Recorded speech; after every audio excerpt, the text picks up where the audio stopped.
Il faut bien savoir que moi, je ne guéris personne. J'encadre, j'explique, j'éduque et je dirige.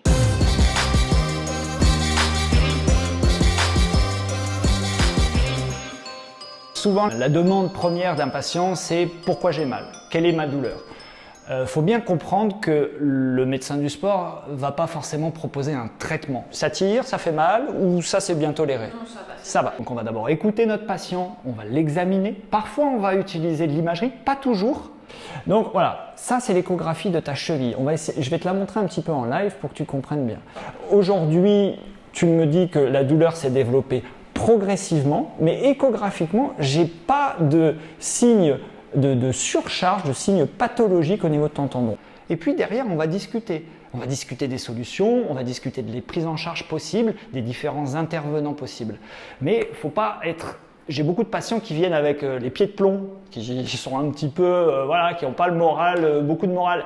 Quand on passe un peu de temps avec eux, alors faire comprendre leur pathologie, quelles sont les conséquences à court terme, à moyen terme, à long terme, quelles sont les alternatives, les possibilités, ben les gens déjà, ils comprennent mieux leur corps, ils comprennent mieux leurs problématiques et ils deviennent acteurs.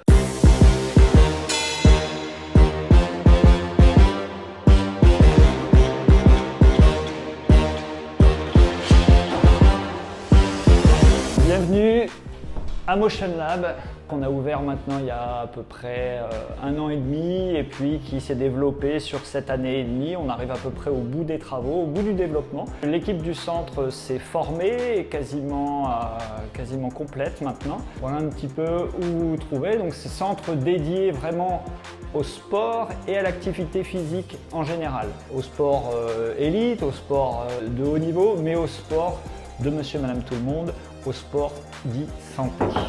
Oui. Salut Alessandro, salut les Moroni, bienvenue. Allez, installe-toi. Mathieu, c'est quoi ta profession? Je suis médecin du sport.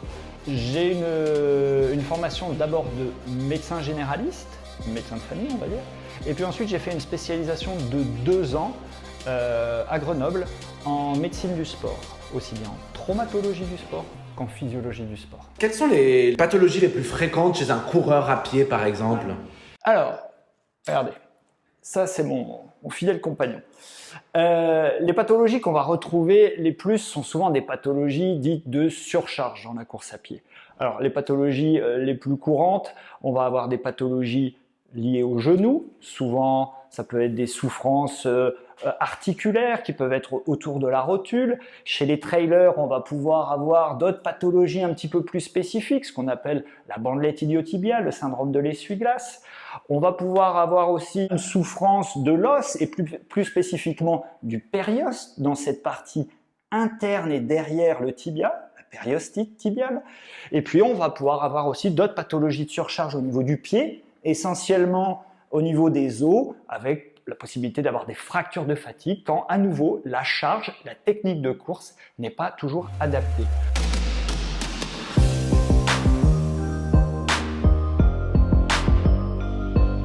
Le principal motif de consultation, c'est « j'ai mal, je fais ça, j'ai mal, qu'est-ce qui se passe ?» Et là, comme je leur dis, mon job, c'est de vous écouter, d'analyser et de vous faire un diagnostic. À partir du diagnostic, on va dérouler une prise en charge avec tous les différents intervenants, le physiothérapeute, le podologue, le nutritionniste s'il y a besoin, pouvoir faire une analyse de course. Mais voilà, je pense qu'une douleur qui s'installe et qui va durer 4-5 jours, qui ne diminue pas avec le repos habituel après un entraînement, peut nécessiter une consultation et doit déboucher sur un diagnostic. Il y a encore trop souvent des patients qu'on voit arriver avec des douleurs qui évoluent depuis 2-3 mois sans aucun diagnostic. Il faut commencer par un diagnostic. Après, tous les intervenants, on va les identifier ensemble et on fera pour que voilà, cette prise en charge soit la plus globale et holistique possible. On y va Alessandro, en piste.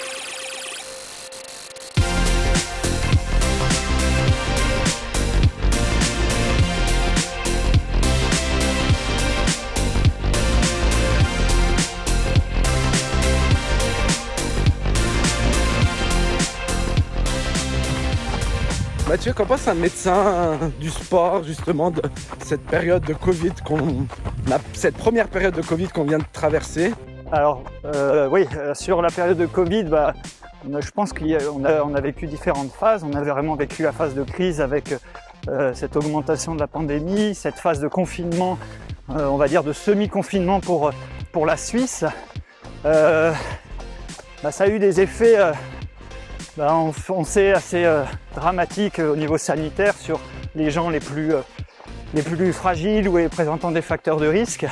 Et sur la population générale, moi, dans ma patientèle, ça a aussi eu un effet assez bénéfique, peut-être inattendu. Les gens ont eu beaucoup de temps, ont eu parfois un peu plus de réflexion sur leur vie, sur leur santé, sur leur activité. Et je pense que ça a permis à une partie de la population de redécouvrir les bienfaits de l'activité physique. Mathieu, il faut être sportif pour être médecin du sport? Alors, oui et non. La personne qui m'a formé, à la fin de ma formation, il m'a dit voilà Mathieu, je t'ai fait passer de médecin sportif qui aime le sport à médecin du sport. Alors ça veut dire que en effet il faut avoir une bonne connaissance des activités physiques et sportives, des pathologies spécifiques de la course, de comprendre les milieux, les modes de pensée des différentes communautés sportives. On ne prend pas en charge un ischio d'une danseuse comme un ischio d'un coureur ou d'un footballeur. Mais faut pas être fan. On reste dans un métier de soins, de conseil. On va dire que c'est un fin équilibre à trouver entre le médecin passionné de sport et puis le médecin du sport qui doit amener une expertise, des compétences, une rigueur.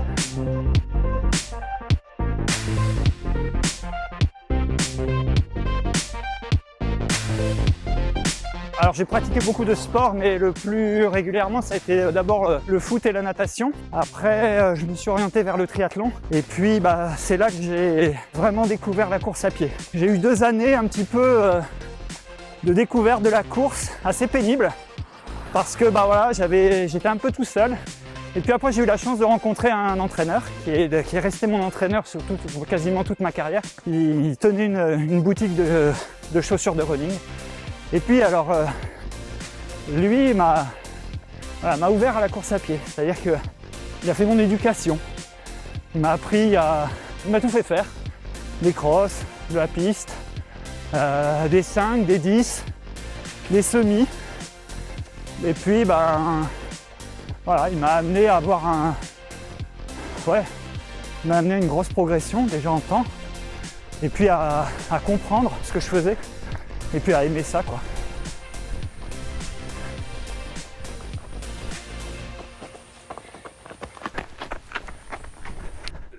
Tout le travail que Léman Running est en train de mettre en place avec cette création de réseau d'experts me parle beaucoup parce que les gens doivent pouvoir aborder un podologue, un physio, un nutritionniste, un entraîneur, un coach, un préparateur physique et avoir une conception un petit peu plus homogène. Et c'est ça le grand avantage de ce réseau que Léman Running est en train de créer, c'est que c'est des personnes diverses, de professions diverses, géographiquement disséminées, dans des institutions privées, publiques, et voilà. Et on ne parle qu'une chose, c'est course à pied, conseil, expertise. Et ce qui me plaît plus dans mon métier, c'est l'échange. C'est l'échange avec les gens, c'est de rencontrer des personnes variées. C'est que mon métier est en perpétuelle évolution. Tous les jours, on apprend. C'est un puits sans fond. Et puis, on apprend tous les jours, on adapte nos discours. Il y a une vraie curiosité. Et puis, je suis dans le monde qui m'a toujours plu. J'ai fait ce métier pour faire médecine du sport. Je suis vraiment où je pense que je devrais être. Donc pour moi, tous les jours, d'aller au boulot, d'aller au centre avec toute une équipe autour, avec des gens qui veulent travailler ensemble, ça c'est mon plus grand plaisir. Qu'est-ce que le conseil médecin du sport après une longue course? Voilà, je sais qu'il y a beaucoup de personnes qui aiment sur la fin d'une sortie accélérer, parce qu'ils sont en groupe, parce qu'il y a l'émulation, c'est la fin. Ouais, je leur conseille souvent après, c'est de reprendre un petit retour au calme, 5-6 minutes de trot, vraiment de petits trots, pour essayer de refaire descendre un peu le rythme cardiaque, essayer d'oxygéner un petit peu les différents groupes musculaires qui ont été sollicités. Et puis après, de prendre un petit temps pour soi, un peu de mobilisation articulaire. Mobilisation articulaire simple, la cheville, la hanche, pour le genou. Et puis après, terminer par un petit peu on va dire, d'étirement actif. La petite douche, une bonne hydratation, une nutrition adaptée à un effort physique, c'est-à-dire avec une bonne ration quand même de protéines, de glucides et aussi des lipides. Les lipides sont pas le diable que tout le monde pense. Et puis voilà, un bon moment, un bon repas, du bon sommeil, parce que ça fait partie aussi de l'équilibre d'un sportif. La récupération, c'est probablement un tiers de la performance et du bien-être. Donc bien penser à bien récupérer et puis déjà se projeter sur la prochaine séance, quoi.